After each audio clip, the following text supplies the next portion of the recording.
Hello guys!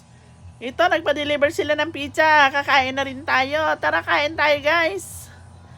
Ito naman kasi, every Sunday, kailangan talagang may makain silang mga ganyan-ganyan. Pizza or kaya Jollibee, McDo, Manginasal, Biki, kung ano-ano na lang sa araw ng linggo. Mga chowking, mga chicken, mga ganon, mga noodles, mga kung ano-ano pa.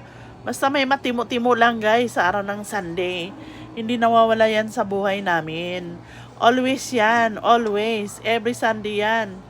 Every Sunday, okay.